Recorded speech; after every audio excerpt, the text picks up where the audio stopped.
President Bola Tinubu's visit to the Gulf state of Qatar may have given added bite to the public debate over his style of governance, his personal motivations, his policies, preferred brand of politics, and the general state of the nation that he has led as commander-in-chief for the better part of 1 year. Right from his inauguration, the president of the world's biggest black nation has embarked on a number of what those around him would prefer to call private visits, mostly to France, which represented a clear departure from the conduct of leaders before him since the return to the current political dispensation. While Tinubu has also superintended as the chairman an ECOWAS regional bloc, which continues to stumble, unfortunately, from one self-inflicted diplomatic injury to another.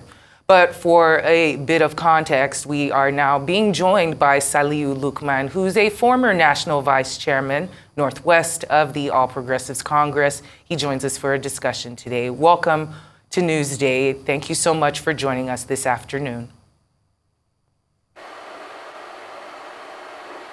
Thank you very much. All right, Mr. Luke.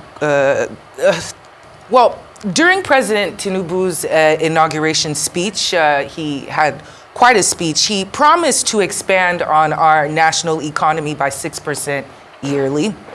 He promised to unify the exchange rate and also begin tackling insecurity and through budgetary reforms.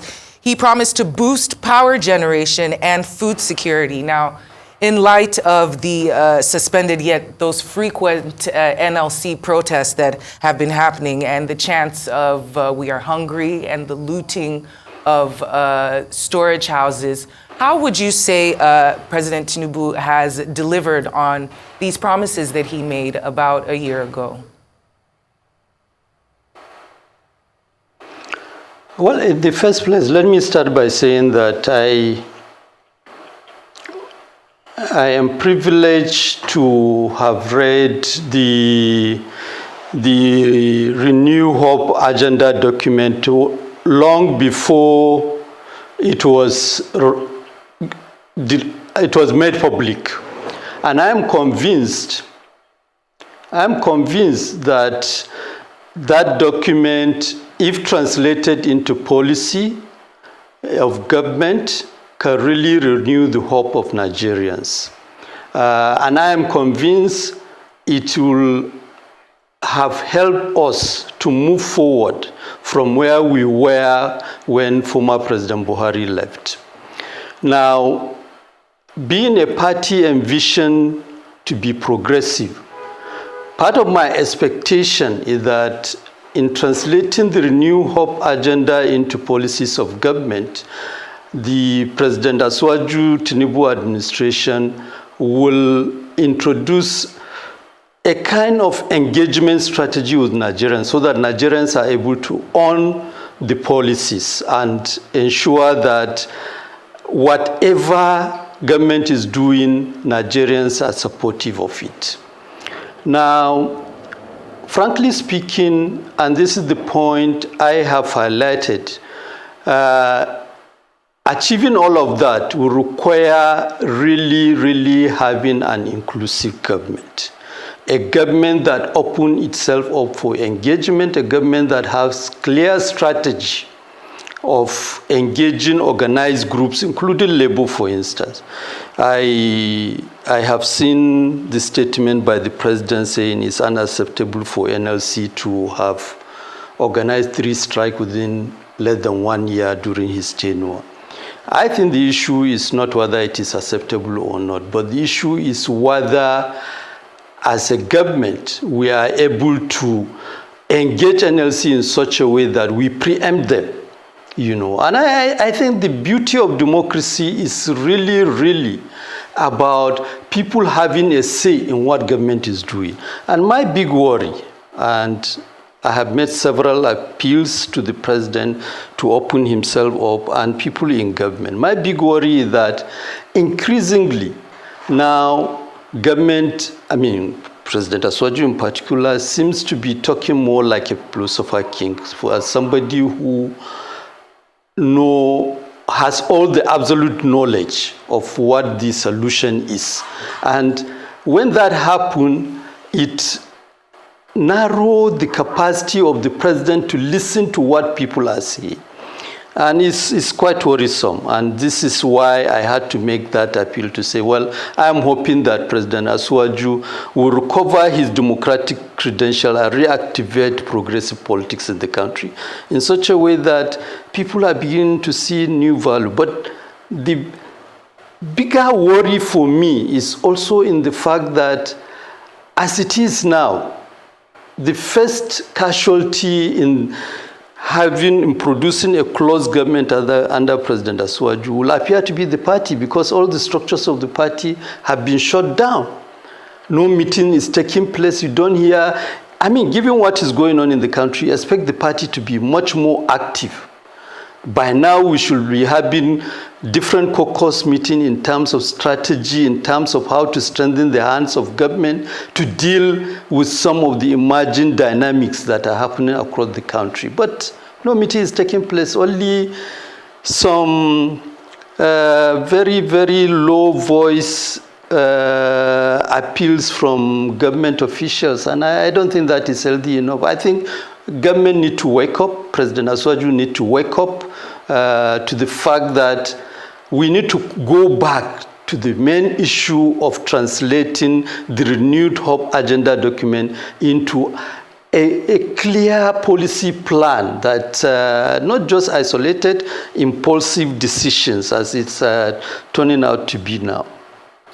Now, considering the fact that you talked about the APC, shutting down, is it an indication then that your party is only interested in getting power and not in actual governance, seeing as a lot of analysts believe that Nigeria has been set back so many years and has suffered so many losses under the APC? Well, I will only express the hope that that is not the case. And for me, it's not about coming to defend the party at this point. It's more about appealing to our party leaders to really understand we need to do things different, for Nigerians to really believe that our mission is not just about winning power.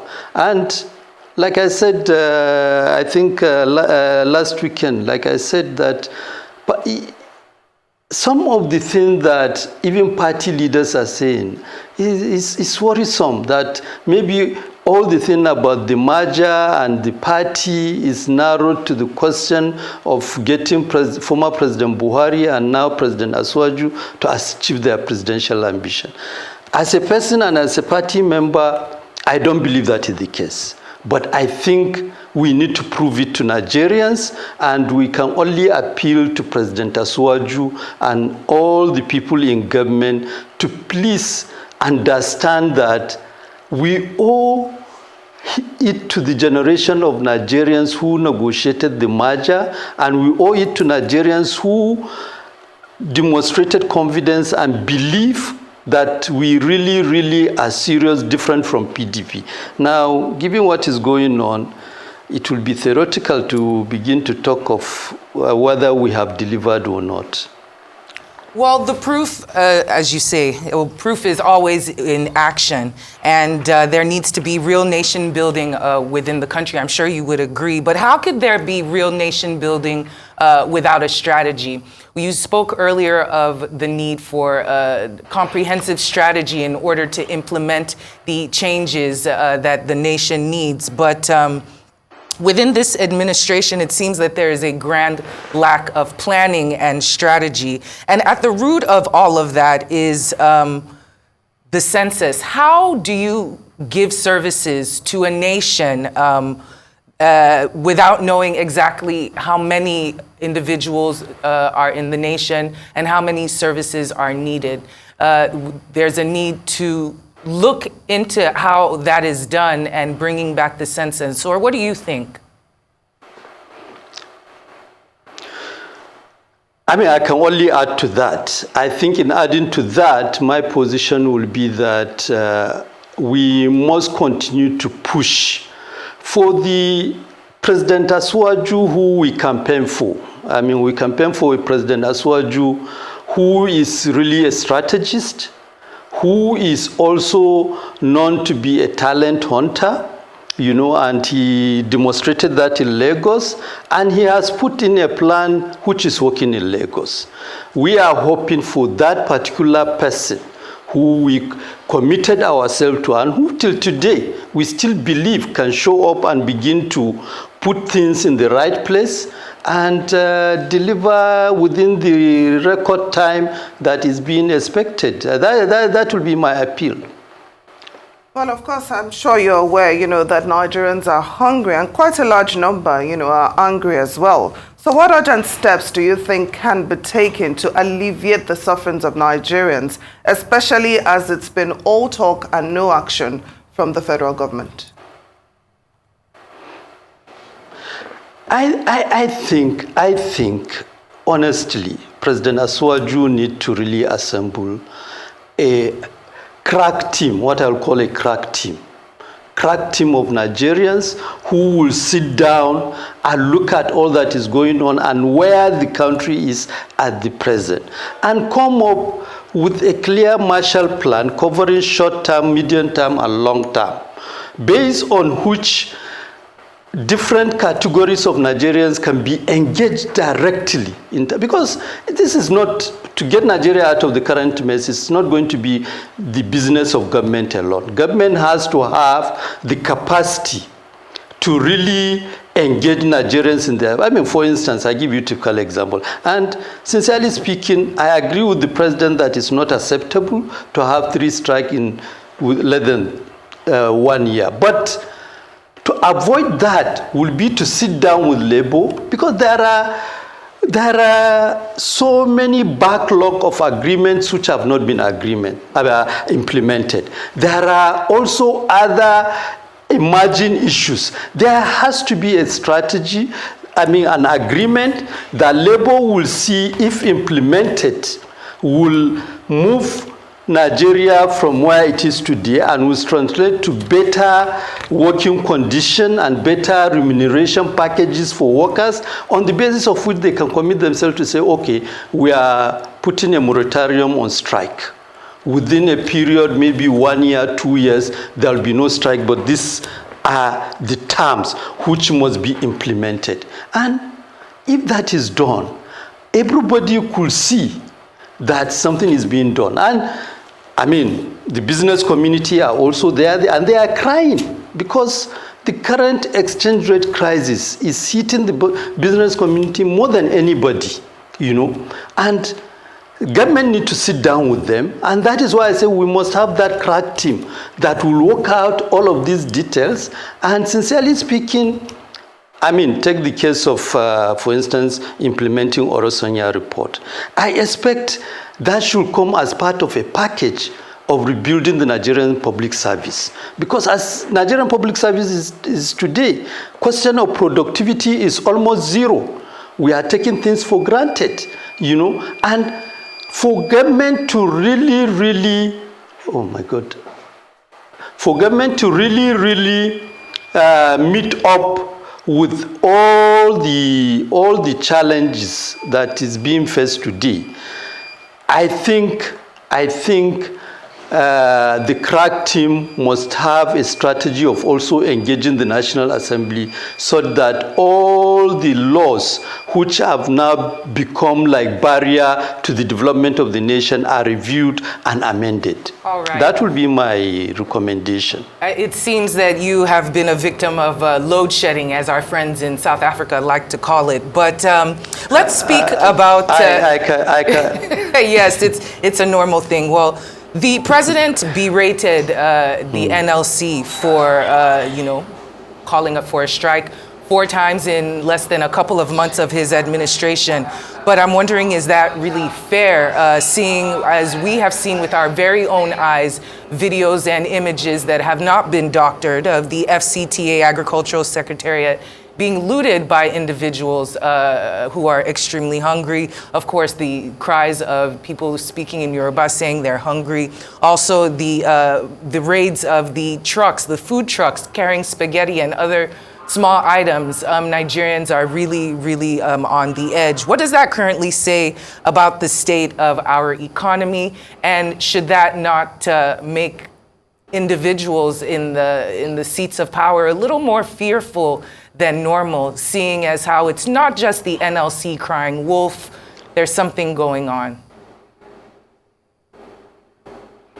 I think what all those tell us is the urgency with which things need to be attended to.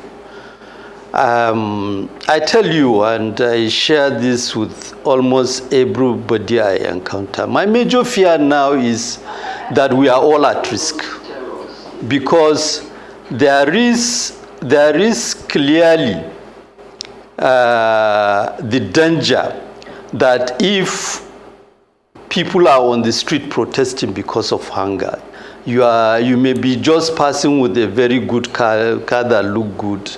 Nobody knows that you are also suffering, and you become a target. You may be living in a house that appear very good, and the next thing, the same way they are breaking into warehouses, they will break into your house. So I think, sincerely speaking, we must, like I said before, my prayer and hope, and I will do everything possible to commit myself to supporting President Asuwaju to succeed, because we want our leaders to succeed, whether anybody like it or not. At least till 2027, President Asuwaju will be our president. So we need him to succeed, and for him to succeed, he must be able to address this problem. It's in our collective interest to get him to strengthen his hand to address this problem. And we do hope he also will recognize that it is in his own interest, just like it is in our own interest, for him to engage all of us to be able to find immediate solution to all the problems confronting the country. Very well said, Dr. Salihu Lukman, former APC National Vice Chairman, Northwest. Thank you so much for joining us on Newsday.